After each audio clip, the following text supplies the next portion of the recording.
મોરાપાડા કોર્ટે ફટકારેલી સજા પર સેશન કોર્ટે સ્ટે આપ્યો હતો। ત્યારે આ સ્ટે ઉઠાવવાની રાજ્ય સરકારની અરજી હાઈકોર્ટે મંજૂર રાખી છે। ક્રિમિનલ પ્રોસિજર કોડની જોગવાઈ પ્રમાણે કાયદેસરનો હુકમ કરવો અને સાથે સાથે એવું પણ કહ્યું છે કે કોઈ પણ પ્રકારનો સમયનો વ્યર્થ ના થાય તે પ્રમાણે એનો નિકાલ કરવો।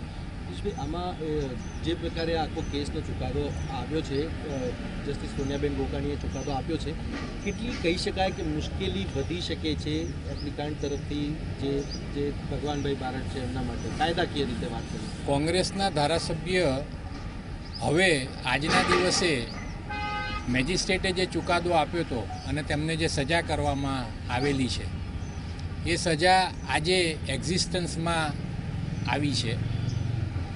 આ સંજોગોમાં રિપ્રેઝન્ટેશન ઓફ પીપલ્સ એક્ટની જોગવાઈ પ્રમાણે એમનું ડિસ્ક્વોલિફિકેશન આજે આ ઘડીએ ચાલુ છે, એટલે આને મુશ્કેલી તો કહી શકાય।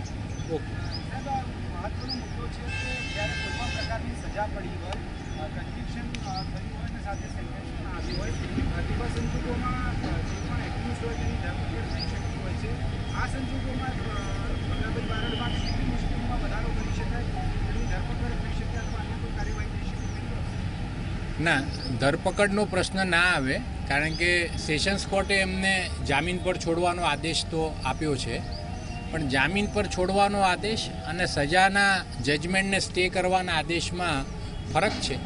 એટલે સજાનું જજમેન્ટ આજે જે સ્ટે કરવામાં આવ્યું હતું એ હાઈકોર્ટે આજે કોશ કર્યું છે, રદ કર્યું છે। એટલે આ મુદ્દો હવે સેશન્સ કોર્ટ નવેસરથી નિકાલ કરશે।